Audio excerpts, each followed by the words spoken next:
Assalamualaikum warahmatullahi wabarakatuh. Selamat pagi anak-anak yang solih dan solihah. Apa kabarnya hari ini? Semoga kita semua masih diberikan kesehatan serta dalam lindungan Allah Subhanahu wa Ta'ala. Kembali kita belajar dari rumah dalam pelajaran Pendidikan Agama Islam dan Budi Pekerti. Sebelum pelajaran kita mulai, marilah kita membaca doa sebelum belajar.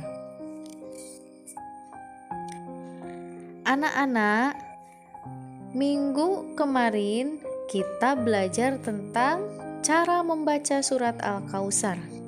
Bagaimana? Sudah hafal belum? Bagus. Sekarang kita lanjutkan ke materi berikutnya, yaitu makna dan pesan Quran surat Al-Kautsar. Adapun tujuan pembelajaran pada hari ini adalah siswa dapat menyebutkan makna dan pesan Quran surat Al-Kautsar. Nah, anak-anak yang hebat, mari perhatikan penjelasan tentang makna Quran surat Al-Kautsar. Quran surat Al-Kautsar terdapat pada urutan ke-108. Surat Al-Kautsar terdiri dari 3 ayat. Nama Al-Kautsar diambil dari ayat pertama. Surat Al-Kautsar mempunyai arti nikmat yang banyak. Surat Al-Kautsar diturunkan di Mekah dan tergolong surat Makkiyah. Anak-anak, pokok-pokok isi surat Al-Kautsar yang pertama, Allah Subhanahu wa Ta'ala telah melimpahkan nikmat yang banyak. Nah, anak-anak, nikmat apa yang diberikan Allah kepada kita? Sungguh sangat banyak sekali. Tentu kita tidak dapat menghitungnya. Kadang kita sendiri tidak menyadarinya. Satu contoh, nafas. Coba kita bayangkan jika Allah tidak memberikan kita oksigen.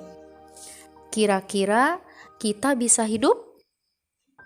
Jawabannya tentu tidak. Allah memberikan kita nikmat sejak dalam kandungan. Kita diberikan mata untuk melihat, telinga untuk mendengar, mulut untuk berbicara, hidung untuk mencium, dan sebagainya.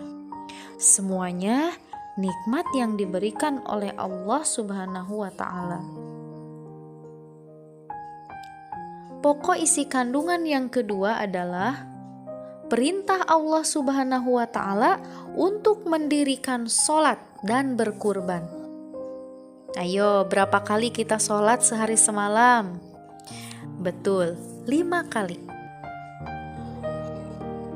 Dan 17 rakaat sehari semalam. Perintah kedua, kita dianjurkan untuk berkurban. Penyembelihan hewan kurban pada hari raya Idul Adha, yaitu pada hari Tasyrik tanggal 11, 12, dan 13 Zulhijjah. Hewan yang bisa menjadi hewan kurban yaitu unta, sapi, ataupun kambing. Syarat penyembelihan kurban harus dilaksanakan hanya untuk beribadah kepada Allah Subhanahu wa Ta'ala sebagai tanda syukur kita kepadanya. Karena kita sudah dikaruniai nikmat yang sangat banyak sekali. Nah, anak-anak, pokok surat Al-Kautsar ayat 3 adalah Nabi Muhammad SAW akan mempunyai pengikut yang banyak sampai hari kiamat. Nabi Muhammad SAW akan mempunyai nama yang baik di dunia maupun di akhirat. Tidak yang sebagaimana dituduhkan oleh pembenci-pembencinya. Sudah kita ketahui bagaimana perjuangan Nabi Muhammad SAW ketika menyebarkan agama Islam.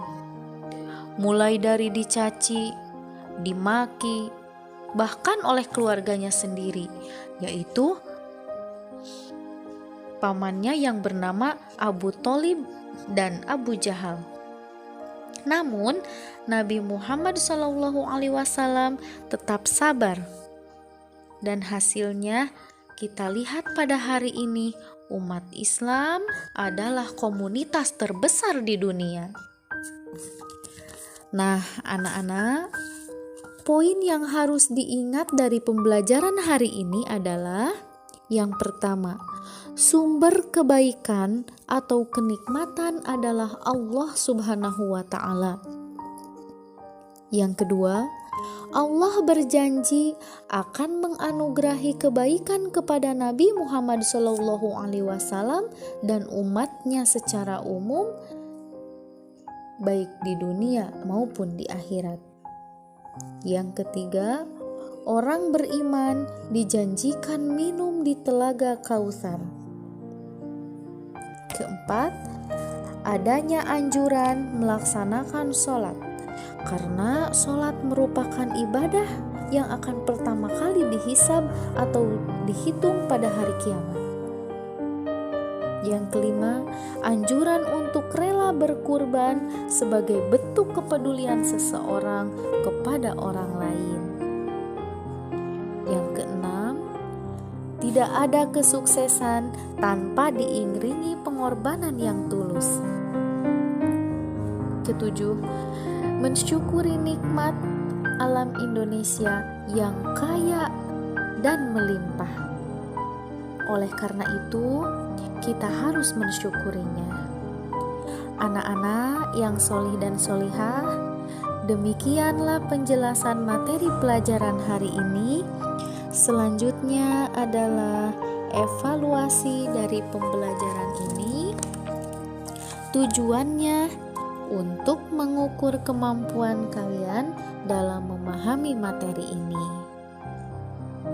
Baik anak-anak, selamat belajar anak-anak hebat. Wassalamualaikum warahmatullahi wabarakatuh.